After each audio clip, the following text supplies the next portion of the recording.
Hi, and good morning. I'd like to welcome you to Poem Praise 2 and peace and blessings be upon you this day. I do thank you for tuning in. We are going to get right back into the Black Woman's Guide to Understanding the Black Man. We are in Chapter 10, Sexuality and Relationships. This is take 46, and it goes as such. Now, in 1977, more black men died in homicidal incidents than during the entire 10 years of the Vietnam War. Than in the entire 10 years in the Vietnam War. So where the war at? Who's at war? Are we at war? Now?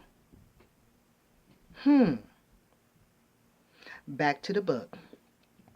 A new variable emerged. He had begun to kill himself off. None of this was good news to his woman, who often bore the brunt of his societal and community rejection.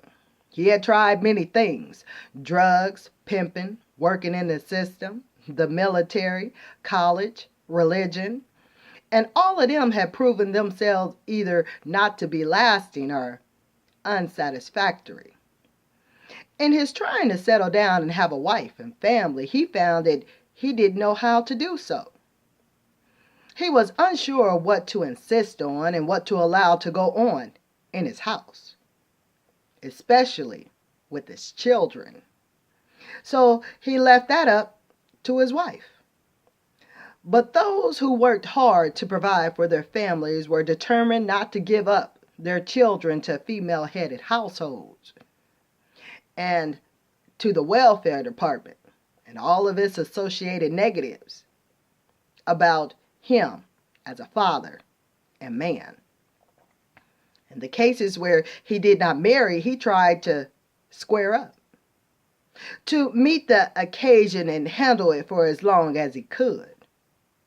Black men have quicker physical reactions, and black women have quicker emotional ones. And by the time they both came through the 60s and 70s, the cards had been completely reshuffled, and neither one knew what the new deal was. The game changed. The double standard fallacy. Fallacy? F-A-L-L-A-C-Y. I may not said that correctly, but I did spell it for you. So let's go ahead and keep it moving. Black men have heard much about the so-called double standard. About him being able to do things, go more places, date women, stay out late, and have premarital sex. More than black women. True, black mothers have always tried to persuade their daughters from giving up their virginity at a young age and not getting pregnant or staying out late. It had been to no avail, because when black men are out late fooling around doing anything they shouldn't be doing, they are with black females. So the black men out late, the black females out late that shouldn't be out late, but they out late anyway with the black males, and both of them shouldn't even be out late. Almost like that song, dun dun dun dun dun dun dun dun dun dun. What's coming out at night? It certainly is not out during the daytime, because what is it? You're night owl, so while you should be sleeping, you out creeping or lurking. But anyway, that's not in the book. That was just a little poem praise too, ad-lib on what we was reading about. But we're going to get back to the book. So if the women were available to them while they are receiving more social benefits in the world, then there is no effective double standard. Men and women have always had access to each other, even if the female is told not to have sex, and the male is urged on to do. They manage to get together anyway. Perhaps black males have had more options regarding the results of their behavior, since they do not get pregnant themselves. They are able to move ahead with their lives relatively unaffected, unless irate parents insist on marriage or child support. So obviously, the same number of black females who obey house rules and don't have premarital sex is equaled out by the black females who place themselves in spots to do just that. The male mammal has had more freedom to roam and investigate out of doors than the female. As a boy child, the black male experiences his first sexual encounter at about the age of 11 or 12. If he is in a poor, unurbanized environment, he does so at about the age of 8 or 9. So black daughters are available throughout their entire lives. If there is such a double standard in existence, it's that the African American community likes to delude itself into thinking that the boys have more freedom than the girls, although this is disproven by black girls caught up in the teen pregnancy mistake. The stats on this predicament are overwhelming from coast to coast in all income levels and family makeups. Black men's attitude about sex are favorable. Most of them reach a climax 99% of the times they have sex, while black women reach an orgasm only about 2% of the time, vaginally. Other ways, about 50% of the time.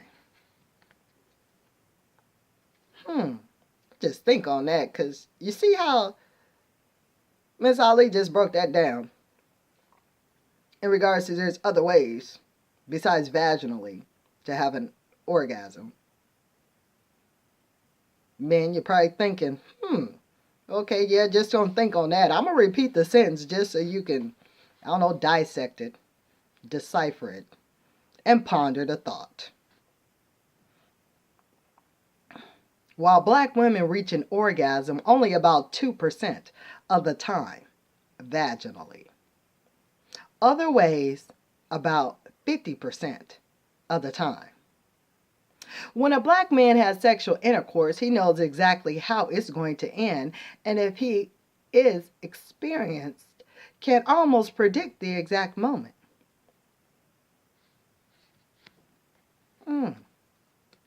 Predictable in that area in regards to the future, what's going to happen and what's going on. So therefore, if the black man has that concept to be predictable in that sense, to use that same sense in another area to be predictable about what's going to happen in another aspect of life. I just threw that in there, because I'm just thinking, if you could see that into the future. Black men seeing what else into the future. Have that vision to see. That vision to see what hasn't even happened yet. What isn't even happened yet. Now, if that's on a physical level, we're getting something up here in the dome. So I'm thinking to myself, the physical level, the mental level, are powerful, strong, visionary black men. Many of them find themselves in an odd predicament. If he is a good lover, it's because he has a great deal of experience having sex, manipulating women's bodies and trying out different moves, testing certain responses, and experimenting with pressure and technique.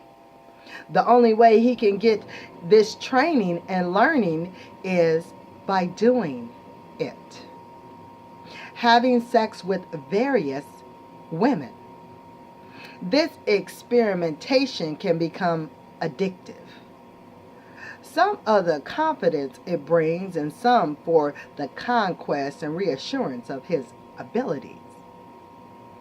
It would be rare to find a black man who is expert in bed who only has one woman.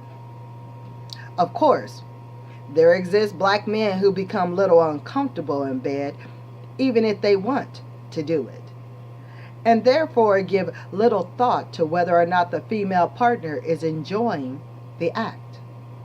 The black man is sometimes irresistibly drawn to black women who project themselves as being weak, mild-mannered, soft-spoken, shy, or withdrawn. They see these women as needing to be taken care of. They see a chance to protect someone and to not worry about about her getting out of hand. By the time he learns her meekness is really passive, aggressive behavior, he usually already in much deeper, sometimes even married, than he desires to be. This puts him on the prowl again.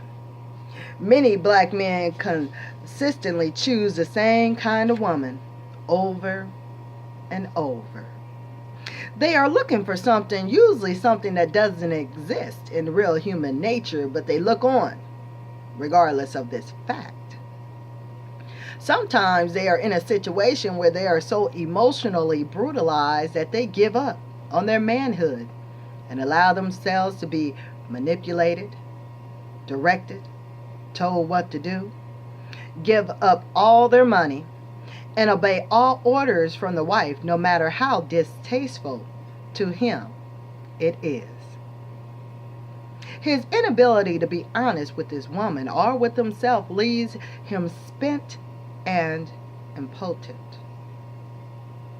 This unnatural fear he has of women is derived out of his fear of being rejected, insulted, verbally attacked, or ostracized. In mammals, the animal who is solely responsible for feeding and taking care of the offspring is more viciously threatened.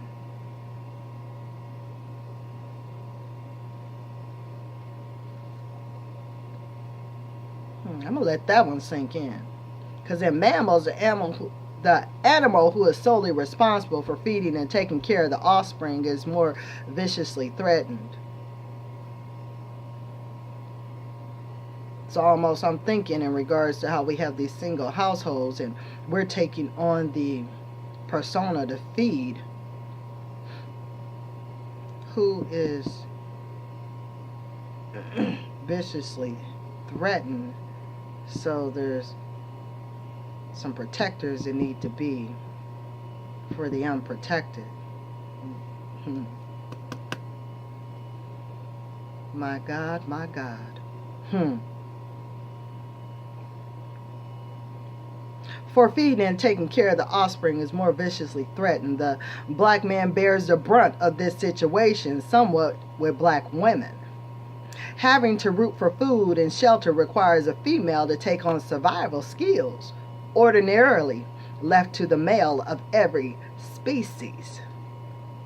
I'm going to end this take right there.